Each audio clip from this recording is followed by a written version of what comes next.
I'm James Snyder. I play Harry in Harry Potter and the Cursed Child, parts 1 and 2. I was first sorted into Slytherin when Pottermore first came out.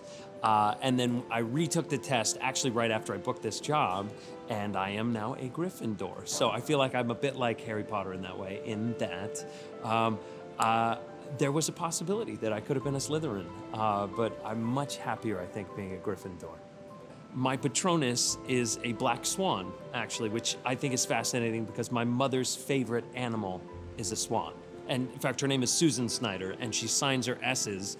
They look like swans. If I could have a job in the wizarding world, I would probably work at Weasley's Wizard Wheezes. Mostly because that just sounds like a really fun job. In stepping into Harry, the thing that I'm always amazed at, and especially from the beginning of reading the books all the way through our play, is Harry's heart.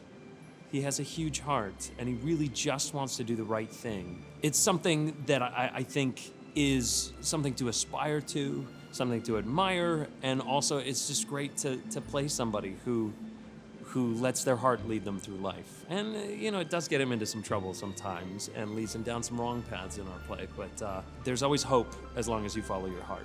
Some of my favorite magic, spoiler, firebolts fly out of my wand at one point, which is amazing. A huge blast of fire coming out of my wand is probably the coolest thing I do. I would say the rewarding part of my job is acting opposite such a great cast, which is actually mainly Hufflepuff, so you can imagine how touchy-feely everybody is backstage. It's a super warm, loving environment, and I'll say it's a treat to come to work. If I could play another character in this play, it would probably be Ron Weasley, because he gets all the funny lines, let's be honest. He's so lovable, I can't stand it.